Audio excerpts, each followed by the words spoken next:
यत्र तत्र सर्वत्र विद्यमान इस चराचर जगत के स्वामी 20 कला विभूषित अनंत श्री सद्गुरु सदाफल देव जी महाराज जी के चरणों में कोटि कोटि नमन।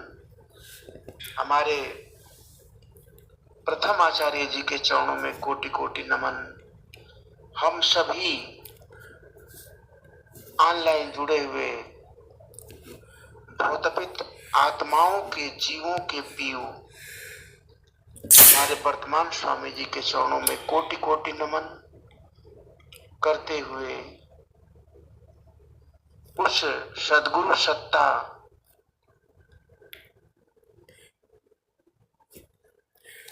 के समस्त परिवार के चरणों में कोटि कोटि नमन। और ऑनलाइन जुड़े हुए सारे गुरु भाई गुरु बहन जिनके अंदर वह सद्गुरु सत्ता ही कहीं न कहीं से विद्यमान है, उन सारे गुरु भाई गुरु बहनों के चरणों में कोटि कोटि नमन करते हुए मैं अपनी वाणी को उस महान सद्गुरु सत्ता के थोड़ी सी सेवा में जो देने का सौभाग्य प्राप्त हुआ है, यह आज मेरे लिए बहुत ही सौभाग्य का दिन है। यह परम सौभाग्य की बात है कि आज उस परम सत्ता के चरणों में दो शब्द कहने का मौका मिल रहा है। वह परम सत्ता जो सद्गुरु के रूप में हमारे बीच में आज विद्यमान है। हम सभी जीव जो आज कलयुग में इस मनुष्य तन में हैं, यह हमारे मनुष्य तन में होने का हमारे जीव का परम सौभाग्य है, जो इस सद्गुरु सत्ता के सानिध्य में जिस समय, जैसा कि हमारे सद्गुरु ने उद्घोष किया कि अद्भुत मार्ग योग भंग मैं तुमको बतलाऊंगा, यदि विधिवत तुम साधन करियो अमर लोक पहुंचाऊंगा। उस सद्गुरु सत्ता ने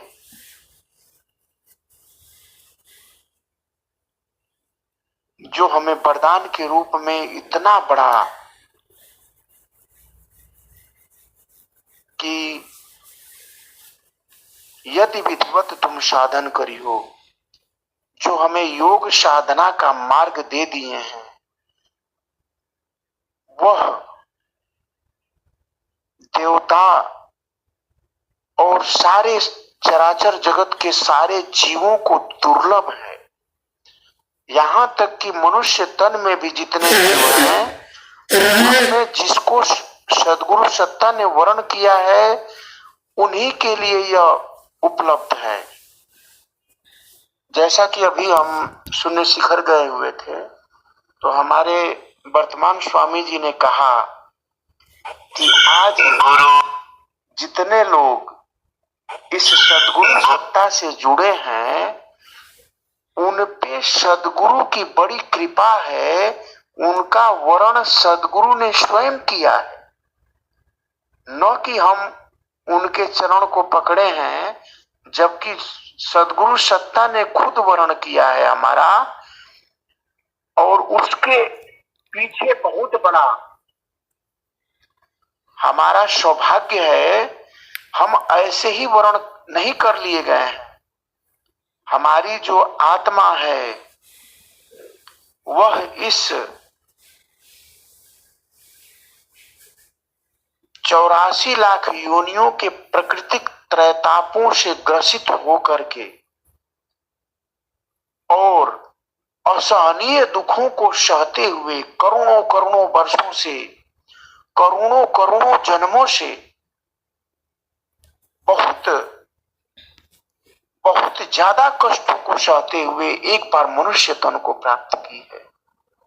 मेरे गुरु भाई गुरु बहन, आज हमारा परम सौभाग्य मेरे सद्गुरु ने बना दिया है कि हमें मोक्ष का अधिकारी बनाने का उद्घोष कर चुके हैं। यह हमारे लिए बहुत बड़ा सौभाग्य की बात है कि हम जिस समय इस मनुष्य तन में हैं, कितनी तीसरी पीढ़ी चल रही है। जैसा कि स्वामी जी ने कहा है कि मेरे 6 पीढ़ियों तक यह ज्ञान रहेगा, और हम कितने बड़े सौभाग्यशाली हैं कि उसी तीसरी पीढ़ी अर्थात बिल्कुल मध्य में हम हैं।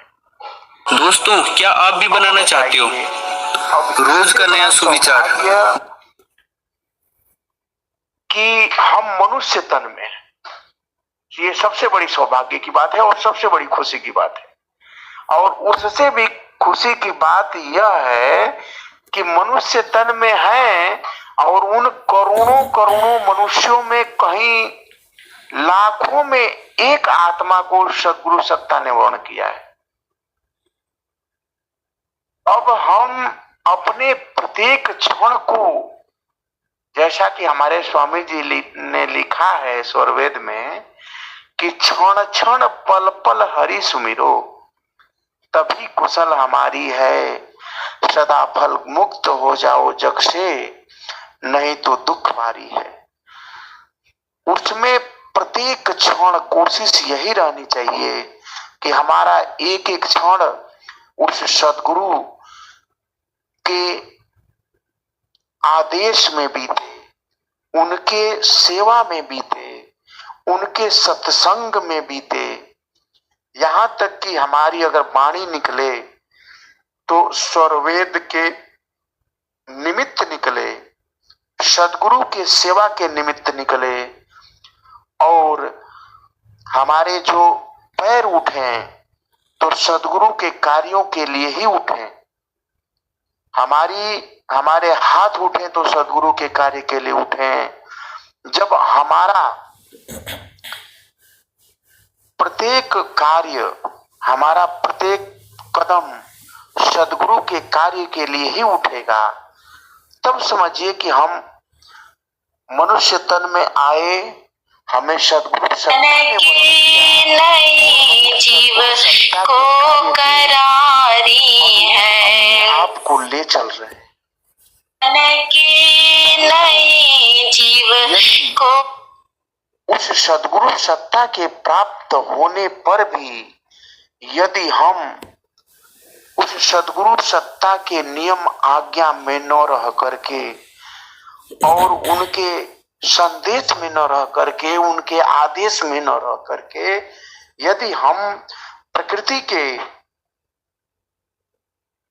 अनुरूप कुछ भी कर रहे हैं, तो यह हमारी अज्ञानता है। यह हमारी सबसे बड़ी अज्ञानता होगी यदि हम सद्गुरु सत्ता को छोड़ करके प्राकृतिक कार्यों में जाएं। हम जब प्रकृति कार्यों में जाते हैं तो हम अर्ध की तरफ जाते हैं। जैसा कि हमारे स्वामी जी कहते हैं कि हमें हर क्षण प्रकृति से अर्थात अर्ध से ऊर्ध्व की तरफ चलना है। ऊर्ध्व स्वामी जी का ज्ञान, स्वरवेद, स्वामी जी की सेवा, सत्संग और साधना, इसको ऊर्ध्व की तरफ जाना कहा जाएगा। और जितने सत्संग और उनके साधना से दूर रहेंगे, उतना हम अर्ध की तरफ जाएंगे। तो हमें कोशिश यही करनी है कि हमारा प्रत्येक क्षण सत्संग में, सेवा में सद्गुरु के, और उससे समय बचे तो साधना में। जो हम वाणी से कह रहे हैं यह तो सत्संग है ही, इसके अलावा हमारा ध्यान जब सत्संग खत्म हो तो किसी न किसी नए जीवों को कोशिश यही रहना है कि जहां दीप नहीं जला है, जहां अभी अंधेरा है, वहां दीप जले। अर्थात सद्गुरु का संदेश पहुंचे, सद्गुरु के स्वरवेद का प्रचार हो। जैसा कि उद्घोष में और हमारे संत और विज्ञान महाराज जी के संकल्प में हमेशा कहा जाता है कि हम सबका संकल्प महान, स्वरवेद महामंदिर निर्माण। तो स्वरवेद महामंदिर के निर्माण में जितनी सेवाएं हैं, जहां से अर्थ का अर्जन हो सके, किसी भी प्राणी का अगर 1 रुपया भी स्वरवेद मंदिर के निमित्त लग जाए तो उसका कितना बड़ा सौभाग्य है, यह वह नहीं जान सकता। इसी निमित्त उसका कितना बड़ा कल्याण हो जाएगा। तो हम जो दान करते हैं वह दान होता है, और ब्रह्म विद्या का जो दान है उसके प्रचार के निमित्त किसी से दान करवाना भी सबसे बड़ा दान हो जाएगा, वह महादान में आ जाएगा। क्योंकि ब्रह्म विद्या का प्रचार और उसके प्रचार में जो पैसा अर्जित होगा वह महादान कहलाएगा। तो हमें पुण्य करने की कोई जरूरत नहीं है। हमारा पुण्य भी हो तो स्वरवेद मंदिर में जो पैसा लग रहा है उसमें जितना उपार्जन उसके हो, हमारा जो प्रयास हो शुभ कार्य के निमित्त हो। सदगुरु को कोई पैसे की जरूरत नहीं है। वह तो स्वरवेद मंदिर अगर बनना है, अगर बन रहा है तो वह इसीलिए बन रहा है कि कम से कम इसी के निमित्त हम चलें। हम साधना में, और हमारी साधना तभी हो सकती है जब हम प्रचार प्रसार में रहेंगे। हम प्रचार प्रसार के लिए जब निकलते हैं तो प्रचार प्रसार में जब हम सत्संग करते हैं, जब किसी को बताते हैं, किसी से सेवा मांगते हैं, तो सेवा मांगने में हमारा जो अभिमान है वह घटेगा, वह खत्म होगा, और हम अभिमान से स्वाभिमान की तरफ बढ़ेंगे। हम जितना भी अभिमान खत्म होगा तभी हमारे अंदर सेवा आएगी, और जब सेवा आएगी तभी हमारी साधना बढ़ेगी। तो हमें कोशिश यही करनी है कि जैसा कि सदगुरु ने एक विधान बना चुके हैं कि हम प्रत्येक क्षण सेवा करें, सत्संग करें, और जो प्रचार प्रसार का कार्य है उसको करने में हमारी चेतना सदगुरु के कार्य में लगी रहे। जैसा कि जीवन का एक सत्य है, जैसे बड़े बड़े ऋषि महात्मा, बड़े बड़े वेदांगों में लिखा गया है कि जीवन के अंत समय में हम जिस याद में रहते हैं और जिसकी याद करके हमारा प्राण छूटता है, वही प्राण का छूटना ही उस याद में अगले जन्म का बंध है। जैसे हम जिस चीज की चेतना में ज्यादा रहेंगे, जिस चीज में ज्यादा हम ध्यान करेंगे, यह मरते समय इतना कष्ट होगा कि उसी चीज का माया के रूप में याद आती है। तो हम अगर सदगुरु के कार्यों में हमेशा रहेंगे तो स्वाभाविक है कि जिस समय बहुत कष्ट होगा, कहा जाता है कि मरते समय असहनीय कष्ट होता है, तो उस समय पे हमें सदगुरु की ही याद आएगी, सदगुरु के कार्यों की चिंता होगी। अरे ऐसा होगा तो सदगुरु का कार्य कैसे होगा। तो हम अपनी आदत इतनी बना लें, हमारी साधना इतनी बढ़ जाए, हमारा सत्संग इतना बढ़ जाए, हमारा सदगुरु के कार्यों की चिंता इतनी बढ़ जाए।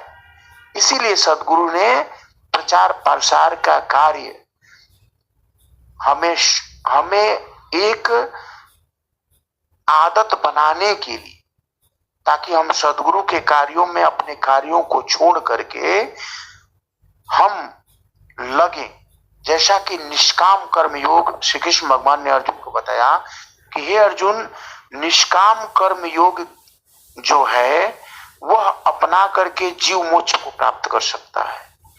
तो निष्काम कर्म योग यही है कि हम प्राकृतिक कर्मों, जो कर्म हमारे लिए पैसा दे, हमारे परिवार का पालन पोषण करे,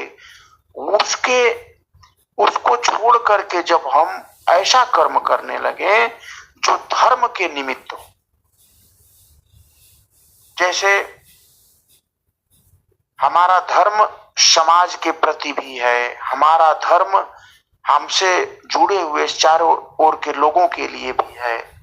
तो जब हमारा कर्तव्य सबके प्रति धर्म के पक्ष में होगा तब हमारा कर्म निष्काम कर्म योग हो जाता है। और सबसे बड़ा धर्म इस समय यही है कि हम ब्रह्म विद्या प्रचार का जो कार्य है उसको ज्यादा से ज्यादा विस्तृत करें और ब्रह्म विद्या का सबको अधिकारी बना करके जीवों के कल्याण का कार्य करें। अब इससे बड़ा न कोई धर्म है और इससे बड़ा न कोई कर्म है। तो जब हम ऐसा अपनी आदत बना लेंगे तो वही निष्काम कर्म योग के श्रेणी में आएगा। इसीलिए सद्गुरु ने प्रचार प्रसार का कार्य और सेवा का कार्य और स्वरवेद बनाने का कार्य हम लोग को दे रखा है कि अपने जगत के कार्यों को हल्का फुल्का करते हुए, अपने परिवार का पालन पोषण करते हुए, आप कम से कम इस सेवा को करते हुए अपने जीवन में निष्काम कर्म योग को लाइए, जिससे आपकी चेतना हमेशा सद्गुरु के चरणों में लगी रहे और सद्गुरु के कार्य को करते हुए अपने जीवन को मोक्ष की तरफ लिखे।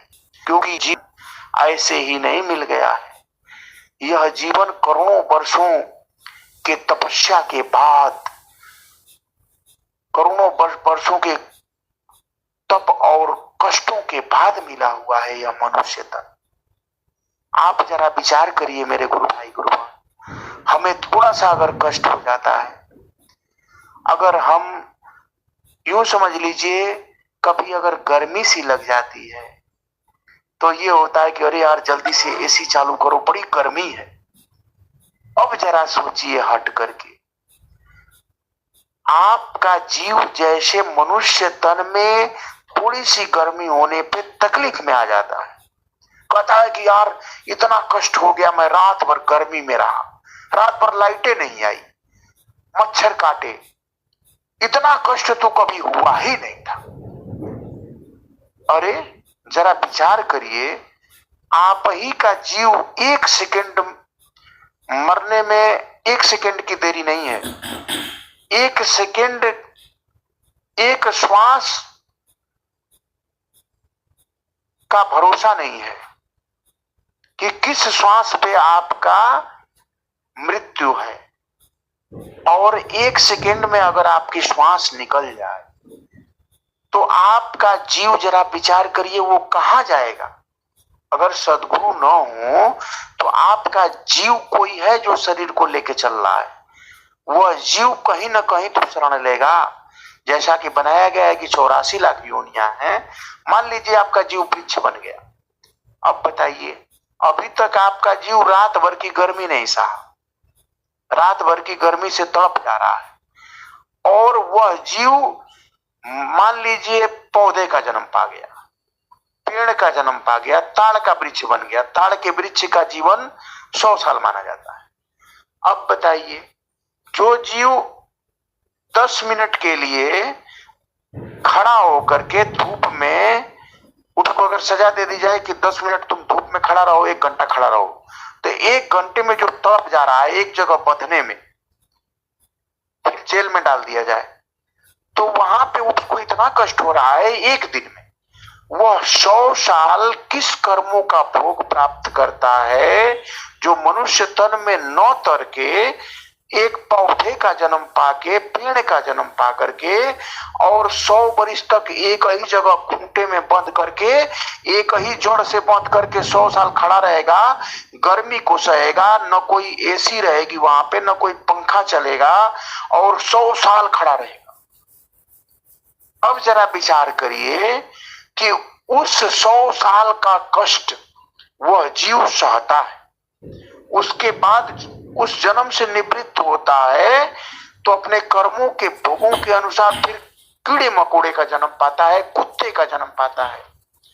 जिस कुत्ते को हम मान लीजिए 1 महीने से भूखा कोई कुत्ता है, रोटी के बिना, वह उसको रोटी नहीं मिल रही है, एक दिन कहीं किसी स्वामी ने कृपा किया तो उसको एक रोटी मिल गई। उस कुत्ते के जन्म में जाकर के कितना कष्ट प्राप्त करें। तो जिस कष्ट को हम एक दिन नहीं सह पा रहे हैं, उस अनंत अनंत योनियों तक वह कष्ट सहना पड़ता है।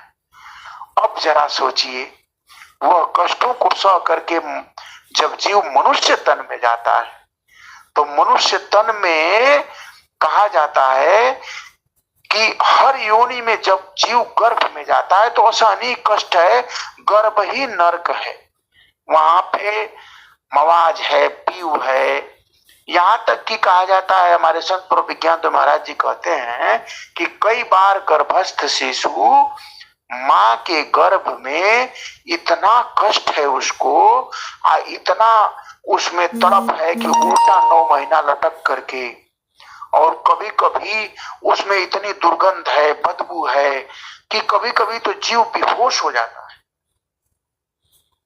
तो उन कष्टों को जब सहता है तो उसे परमात्मा की याद आती है, तो वह परमात्मा और अन्य कभी नहीं आते।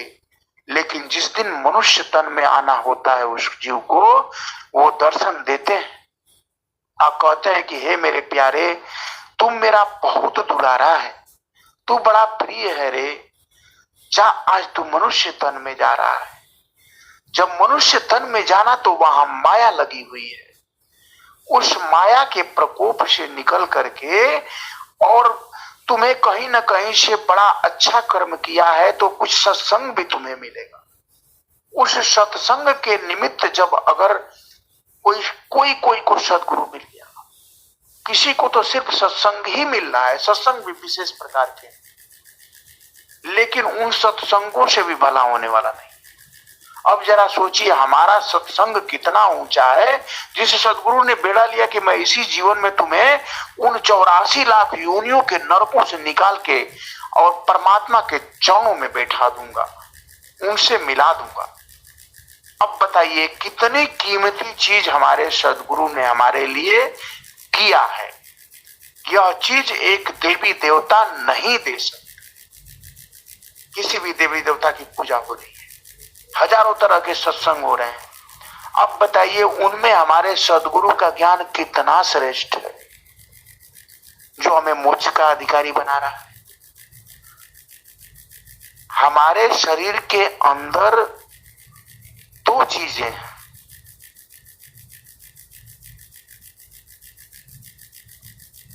वह 2 चीजें हैं जो हमारे शरीर के अंदर हैं।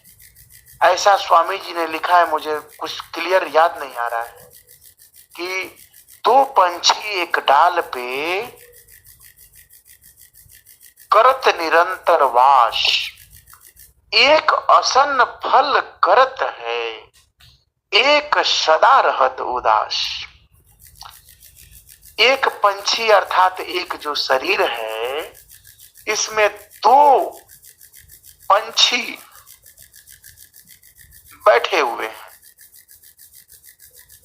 एक पंछी हमारा मन है, जो हमारे शरीर का ही बस ध्यान देता है, शरीर के सुखों का ही ध्यान देता है, जो हर जन्म में, हर जीव के हर जन्म में 84 लाख योनियों में शरीर को सुख देता हुआ आया है, और मनुष्य तन में एक बार आत्मा को धने का मौका मिलता है। आदतें इतनी खराब हो गई हैं, सारे जीवों को देख लीजिए अपने आप को छोड़ करके, बस जन्म लिया, अरे यार अपने शरीर को ये सुख दे दो, ये बना लो, ये घर बना लो, ये बना दो, ये कर लो, कर लो। टाटा अंबानी भी चले गए, उनसे बड़ा धनी कोई नहीं होगा। आज के डेट में उनका एक पुत्र भी नहीं था। आप बताइए, आज के डेट में उनका एक पुत्र भी नहीं था, वो चले गए। उनसे ज्यादा दौलत किसी के पास नहीं होगी आज के डेट में, 1-4 लोग। तो बताइए उन्होंने धन उपार्जन करके, आप उन लोगों से लोग माँ के रूप में फंसे हुए, माया में फंस करके, और टाटा अंबानी को भी बोला जाता था बहुत दान पुण्य कर देते, लेकिन अगर वो सदगुरु साधक नहीं हुए तो फिर कहीं राजा हो जाएंगे या फिर कहीं किसी भोग में जाएंगे, तो कहीं ना कहीं से वह राजा भी गलती करेगा अगर सदगुरु सुन नहीं पाएगा। तो आप अगर इस सत्संग से जुड़ रहे हैं मेरे गुरु भाई गुरु बहन, तो उन राजाओं की आत्माओं से आपकी आत्मा महान है। आप इतने महान हैं जिसको सद्गुरु सत्ता ने वर्ण किया है मोक्ष प्रदान करने के लिए। उन सभी प्राकृतिक त्रैतापों से दूर करके उस परमात्मा से मिलाने के लिए आपकी आत्मा को सद्गुरु सत्ता ने वर्ण किया है। यह कितना बड़ा महान कार्य हमारे लिए सद्गुरु ने किया है। उस सद्गुरु सत्ता का कोटि कोटि धन्यवाद कि हे सद्गुरु, हमारा मन क्यों सत्संग से हट करके और दूसरी ओर चला जाता है। हे प्रभु, कुछ ऐसा करिए जिससे हमारा मन हमेशा सत्संग में रहे, हमेशा आपकी सेवा में रहे, हमेशा आपकी साधना में रहे, तब जा करके हमारा कल्याण है।